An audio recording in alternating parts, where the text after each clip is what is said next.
Hello बच्चों, R S science मंत्र YouTube channel में आपका हार्दिक स्वागत है। आज हम साइंस विषय के 50 और महत्वपूर्ण प्रश्नों का अध्ययन करेंगे जो एग्ज़ाम पॉइंट ऑफ व्यू से काफ़ी महत्वपूर्ण है। जिन्होंने अभी तक चैनल को सब्सक्राइब नहीं किया वो सब्सक्राइब करें, शेयर करें, लाइक करें। आइए देखते हैं पहला प्रश्न। पहला प्रश्न है, एरीज कहाँ की जल संग्रहण प्रणाली है? कहाँ की है भाई? तमिलनाडु की। हिमाचल की पूछे तो कुलय, कर्नाटक की कट्टा और राजस्थान की खाड़ीन या नाडी। अगला प्रश्न है, नमामि गंगे कार्यक्रम कब आरंभ किया गया? तो ध्यान रखना, नमामि गंगे प्रोग्राम है वो 2014 में आरंभ किया गया। चिपको आंदोलन किस गांव से शुरू हुआ? गांव की बात कर रहे हैं तो यहाँ पर गांव का ध्यान रखना, अरेनी गांव से। बच्चों ये सभी प्रश्न बहुत महत्वपूर्ण हैं, पहले आप खुद करके देखें और साथ साथ में वीडियो को भी देखते चलें। स्टॉक होल्डर के संबंध में कौन सा कथन असत्य है? यहाँ असत्य नहीं भाई, यहाँ पर सत्य की बात करते हैं। तो स्टॉक होल्डर का मतलब है दावेदार। दावेदार कौन से हो सकते हैं? वन के अंदर व निकट रहने वाले लोग। उसके बाद में उद्योगपति। उसके बाद में वन्य जीव, प्रकृति प्रेमी अर्थात सभी के सभी। अगला प्रश्न देखें, नर्मदा आंदोलन संबंधित है। देखो ये प्रश्न सीधे भी 1 नंबर के प्रश्न में पूछे जा सकते हैं, ऑब्जेक्टिव टाइप भी, रिक्त स्थानों में भी, इसलिए इनको ध्यान से पढ़ें। नर्मदा आंदोलन संबंधित है तो नर्मदा कहाँ है? बांध कहाँ बना हुआ है? गुजरात में। और ये बांध निर्माण से संबंधित है। फिर है, क्योटो प्रोटोकॉल कब प्रारंभ हुआ? कब हुआ? मंथ के हिसाब से दिसंबर के अंदर। अगला प्रश्न देखें, किसी परितंत्र में मानव है। मानव क्या है? हमें पता है मानव क्या है? सर्वाहारी। ऊर्जा का पिरामिड हमेशा होता है। अब ऊर्जा का पिरामिड देखें अपन तो क्या होता है? हमेशा सीधा। तो कैसा होता है ऊर्जा पिरामिड? हमेशा सीधा। अगला प्रश्न देखते हैं, हरे पौधे किस पोषी स्तर में आते हैं? हरे पौधे हम जानते हैं क्या होते हैं? उत्पादक, अर्थात प्रकाश संश्लेषणी क्रिया क्या करते हैं? स्वयं करते हैं, इसलिए ये क्या हैं? प्राथमिक पोषी स्तर में आते हैं। अगला प्रश्न देखें हम, फ्यूज तार का गलनांक होता है। फ्यूज तार का बहुत महत्वपूर्ण प्रश्न है ये। फ्यूज तार का गलनांक होता है तो आप ध्यान रखना हमेशा कम होता है। जब भी अति भारण होगा तो क्या हो जाएगा? फ्यूज यहाँ से जल जाएगा। अगला प्रश्न देखें, प्रश्न है, स्थायी चुंबक बनाए जाते हैं। स्थायी की बात हो रही है तो ध्यान रखना, स्थायी चुंबक हमेशा किससे बनते हैं?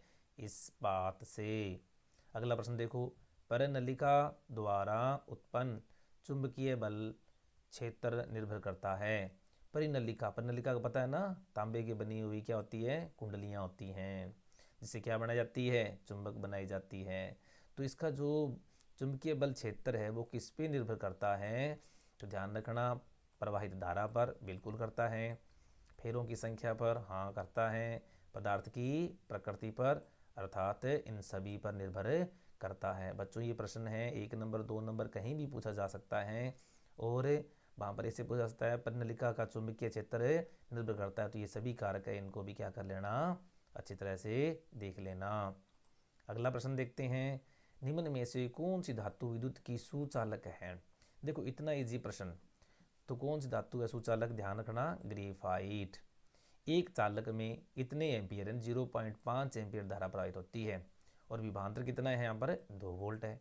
प्रतिरोध याद करना है, हमें पता है ओम के नियम अनुसार V बराबर क्या होता है? I R. तो आई और क्या है? आर। तो हमारे को निकालना क्या है? आर निकालना है। तो आर बराबर क्या आ जाएगा हमारे पास में? ये देखो आर है तो आर बराबर क्या आएगा? आर बराबर आ जाएगा हमारे पास में V बटा में आई। और V बटा में आई का मतलब है V कितना है हमारे पास में? 2 वोल्ट। ये देखो V कितना है? 2 वोल्ट। बटा में कितना आ जाएगा? धारा कितनी है? 0.5 एम्पियर। तो 0.5 एम्पियर। अब इसको क्या जब डिवाइड करते हैं तो हमारे पास में कितना रिजल्ट आएगा? 4। तो कितना रिजल्ट आ जाएगा? 4 ओम। तो हमारे पास में क्या आ गया? प्रतिरोध 4 ओम आ गया। अगला प्रश्न देखते हैं, विद्युत शक्ति का मात्रक होता है। विद्युत शक्ति को डिनोट करते हैं, ध्यान रखना, किससे? P से। तो विद्युत शक्ति होती क्या है, कार्य करने की दक्षता, W क्या होता है हमारे पास में T। और हमें पता है कि विद्युत शक्ति है इसको हम किस में नापते हैं, वोट नहीं है यहाँ पर, वाट है। तो ये इसका जो मात्रक है वाट हो सकता है, बड़ा मात्रक है किलोवाट, उससे भी बड़ा मात्रक क्या हो सकता है, मेगावाट, यानी सभी शक्ति के मात्रक हैं। उत्तल लेंस की फोकस दूरी होती है, ध्यान रखना। ये देखो इस तरह से हम बनाते हैं, जैसे ग्राफ में देखते हैं, यहाँ पर क्या होते हैं, सारी वैल्यूज़ पॉजिटिव होती है, इस साइड में सारी वैल्यू पॉजिटिव और इस साइड में सारी वैल्यू नेगेटिव। अगर हम उत्तल लेंस की बात करें हम यहाँ पर, तो उत्तल लेंस में देखो बनने वाला प्रतिबिंब किधर बनता है, हमारे पास में साइड में बन रहा है। तो इसका मतलब क्या है, इसकी फोकस दूरी क्या होती है, हमेशा पॉजिटिव, धनात्मक। अगला प्रश्न देखें हम, लेंस सूत्र है। अब देखो लेंस सूत्र और दर्पण सूत्र यहाँ पर देखते हैं, बाकी सभी तो ठीक है, लेकिन यहाँ देखो जी दिया हुआ है, ये नहीं है, के दिया हुआ है, ये नहीं है, इसका मतलब इन दोनों में से है। और हमेशा ध्यान रखना लेंस सूत्र में क्या आता है, नेगेटिव का साइन, तो ये हमारे पास में ऑप्शन हो जाएगा बी। लेंस क्षमता का मात्रक है, देखो बहुत ही इंपॉर्टेंट प्रश्न है, सीधा प्रश्न आ जाता है कई बार, ठीक है। तो लेंस क्षमता का मात्रक क्या होता है, ध्यान रखना डायोप्टर, जिसे हम किससे लिखते हैं, कैपिटल डी से डिनोट करते हैं। अगला प्रश्न देखते हैं, किसी कांच का अपवर्तनांक कितना दे रखा है, 1.5। कांच में प्रकाश का वेग होगा। देखो अपवर्तनांक को हम किससे लिखते हैं, हम अपवर्तनांक को हम लिखते हैं किससे, ध्यान रखना म्यू से, किससे लिखते हैं, म्यू से लिखते हैं। और ये क्या होता है, प्रकाश की चाल एक माध्यम में, प्रकाश की चाल दूसरे माध्यम में। तो यहाँ पर हमारे पास में दे रखा है कांच में प्रकाश का वेग होगा, तो कांच में निकालना है, और वायु में हमारे पास में पता होता है हमारे को कितना होता है, तो वायु में होता है हमारे पास में 3 इंटू कितना 10⁸ मीटर पर सेकेंड, और बटा में क्या लगा देंगे हम 1.5, क्योंकि कितना वर्तनांक दे रखा है। और इसको हटाकर हम क्या लगा देंगे, कांच, क्या लगा देंगे हम यहाँ पर, कांच में प्रकाश का क्या आ जाएगा, वेग आ जाएगा। तो इसको जब काटते हैं तो हमारे पास में कितना आ जाएगा 2, तो हमारे पास रिजल्ट आ जाएगा 2 इंटू 10⁸ क्या 8 मीटर पर सेकेंड। तो ध्यान रखना इस बात का कि हमारे पास में क्या है कि एक माध्यम में वर्तनांक, एक माध्यम में प्रकाश का वेग और दूसरे माध्यम में प्रकाश का वेग, दोनों का अनुपात होता है वो क्या होता है, अपवर्तनांक होता है। सीधी परिभाषा भी पूछी जा सकती है। अगला प्रश्न है, समजात अंगों का उदाहरण है, समजात अंगों की बात करें। देखो याद रखना दो चीज़ें हैं, प्रश्न आ सकता है समजात अंगों व समवर्ती अंगों में अंतर बताओ, या प्रश्न आ सकता है समजात अंग कौन कौन से होते हैं, दो उदाहरण बताओ, समवर्ती अंग कौन से होते हैं उनके उदाहरण बताओ। तो जात तय लगा हुआ है पीछे, इसका मतलब उत्पत्ति, ध्यान रखना की है कि उत्पत्ति, उत्पत्ति में क्या हो, समान हो, और कार्य क्या हो उनके, भिन्न हो, वो क्या होते हैं, समजात अंग। उत्पत्ति अगर समान है तो वो क्या है हमारे पास में, अंग, समजात अंग। तो देखो मनुष्य का हाथ, कुत्ते के अग्रपाद, चमगादड़ के पंख, ये सभी क्या हैं, समजात अंग हैं। कार्य अलग अलग हैं लेकिन क्या हैं, उत्पत्ति इनकी समान है। बढ़ते हैं अगले प्रश्न की ओर, निम्न में से परीक्षण क्रॉस होता है। देखो नॉर्मल अगर आप करके देखो तो ये देखो एक हमारे पास में लंबे पौधे, ये एक हमारे पास में क्या है, बोने पौधे, दोनों में क्रॉस करवाते हैं तो हमारे पास में आता है टी टी, आ गया ना इसमें। ये होगी हमारे पास में F1PD, ठीक है। जब F1PD का क्रॉस है हम किससे करवाते हैं, देखो F1PD है, F1PD का क्रॉस किससे करवाते हैं, अप्रभावी जनक से। अप्रभावी जनक का मतलब है स्मॉल टी, अप्रभावी है ना ये, तो अप्रभावी जनक से करवाते हैं, इसे हम कहते हैं परीक्षण क्रॉस, यानी टेस्ट क्रॉस या परीक्षण क्रॉस। देखो ये तीन तरह के क्रॉस आते हैं हमारे पास में, परीक्षण क्रॉस, बैक क्रॉस और व्युत्क्रम क्रॉस। तो उनमें से एक ये है हमारे पास में क्या, परीक्षण क्रॉस। तो हमारे पास में ऑप्शन क्या आ जाएगा, बी। बच्चों ये प्रश्न आप वीडियो को पॉज करके खुद करने का प्रयास करें साथ साथ में, तो ज़्यादा फायदा होगा। अगला प्रश्न है, मेंडल के संकर क्रॉस का F2PD में अनुपात कितना है। तो हमें पता है लक्षण प्रारूपी अनुपात हमने निकाला था 9:3:3:1। अगला प्रश्न देखते हैं, निम्न को सुमेलित कीजिए। यहाँ देखो क्या दे रखा है, हार्मोन्स, और इधर अपने पास में जहाँ से स्त्रावित होते हैं हार्मोन्स, तो इंसुलिन हार्मोन है वो किससे स्त्रावित होता है, अग्नाशय ग्रंथि से। थायरोक्सिन हार्मोन किस प्रकार का है? वृद्धि हार्मोन। एड्रिनल, ये देखो एड्रिनलिन होता है हमारे पास में, कहाँ से मिलता है अपने पास में? अधिवृक्क ग्रंथि से। इसी प्रकार एस्ट्रोजन किससे? अंडाशय से।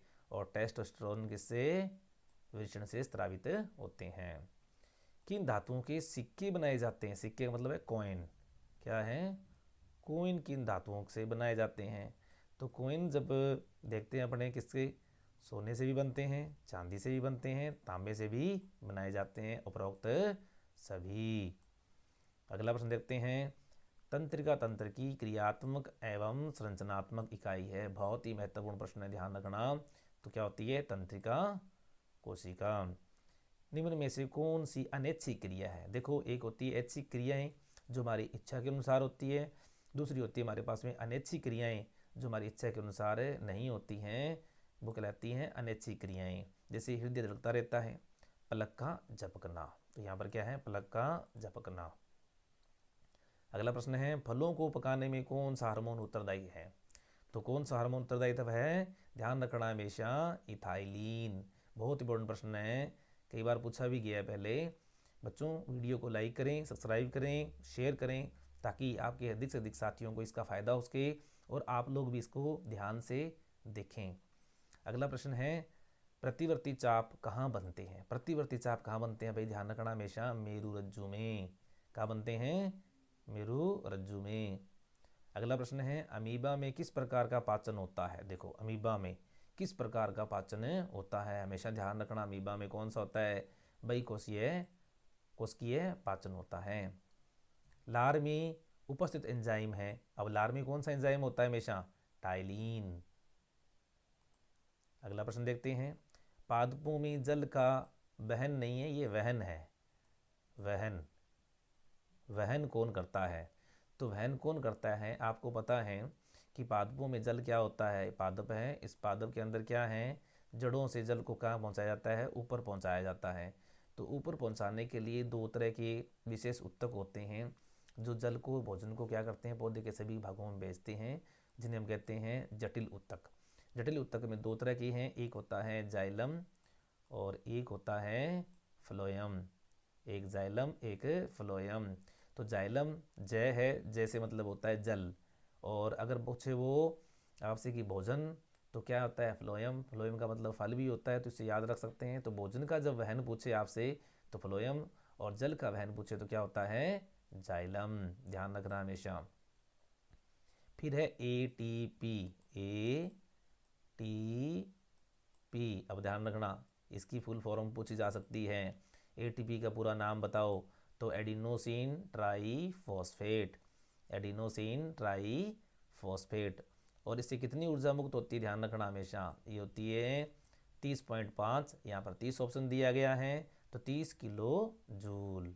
देखते हैं अगला प्रश्न, ऑक्सीजन युक्त रुधिर हृदय के किस भाग में पाया जाता है? बहुत ही महत्वपूर्ण प्रश्न, तो ध्यान रखना, बाएं आलिंद में। अब पूछ लें, ऑक्सीजन युक्त रक्त है उसे हम कहते हैं शुद्ध रक्त। किस प्रकार का रक्त है? शुद्ध रक्त। अगर वो आपसे प्रश्न पूछ ले शुद्ध रक्त किसे कहते हैं, तो ध्यान रखना हमेशा, ऑक्सीजन युक्त रक्त को शुद्ध रक्त कहते हैं। फिर है, निम्न में से मिश्र धातु है। मिश्र धातु कौन सी है? स्टील है, बिल्कुल। इस्पात है, बिल्कुल। पीतल है, बिल्कुल। कांसा, ये देखो कांसा भी क्या है? ये भी क्या है? मिश्र धातु। घन मेटल क्या है? ये भी मिश्र धातु। अर्थात सभी के सभी क्या हैं? मिश्र धातु हैं। देखते हैं अगला प्रश्न, मनुष्य के रुधिर का रंग, मनुष्य के रुधिर का रंग लाल किस कारण होता है? तो सभी जानते हैं, हीमोग्लोबिन। ध्यान रखना, किस कारण से होता है? हीमोग्लोबिन। कई बार HB लिखा होता है। मनुष्य में कितने जोड़े गुणसूत्र होते हैं? देखो, मनुष्य में सीधे गुणसूत्र पूछे आपसे तो 46, और जोड़े पूछे तो 23। अगला प्रश्न देखते हैं, ये देखो कालीफॉर्म नहीं है, ये कोलीफॉर्म है। कोलीफॉर्म जीवाणु उत्तरदायी हैं, यानी कोलीफॉर्म जीवाणु हैं मुख्यतः क्या करते हैं? दो काम करते हैं, तो गंगा के जल की सफाई, और दूसरा क्या? मनुष्य की आंत में भी पाया जाता है, तो इसलिए दोनों आ जाएंगे, A और B दोनों। निम्न के अपवर्तनांक को सुमेलित कीजिए। अपवर्तनांक दिए गए हैं, सुमेलित करना है, तो वायु का हमेशा ध्यान रखना, ये याद भी कर लेना बच्चों। ये प्रश्न आ सकता है कि अपवर्तनांक किसे कहते हैं, और वायु का अपवर्तनांक बताओ, या जल का बताओ, या हीरे के बताओ, या बर्फ़ का बताओ। तो ये क्वेश्चन पूछे जा सकते हैं आसानी से। इसलिए वायु कितना होता है 1.003, जल का कितना होता है 1.33, हीरे कितना होता है 2.42, और बर्फ़ का कितना होता है 1.31। तो ये सभी के सभी क्या हैं, सुमेलित हैं। अगला प्रश्न देखें, भारत में कितने हर्ट्ज की प्रत्यावर्ती धारा उत्पन्न होती है? कितने हर्ट्ज की प्रत्यावर्ती धारा उत्पन्न होती है? तो ध्यान रखना हमेशा, भारत में तो होती है 50 हर्ट्ज, और अमेरिका जैसे देशों में 60 हर्ट्ज।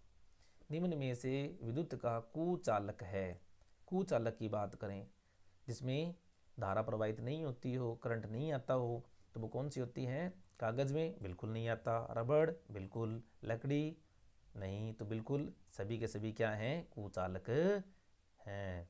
अगला प्रश्न देखते हैं, सल्फाइड से धातु का निष्कर्षण किस विधि द्वारा किया जाता है? यानी सल्फाइड युक्त कोई अपने पास में अयस्क है, जैसे हमारे पास हम कहते हैं कि लेड सल्फाइड है, ये देखो लेड सल्फाइड है, या जिंक सल्फाइड है।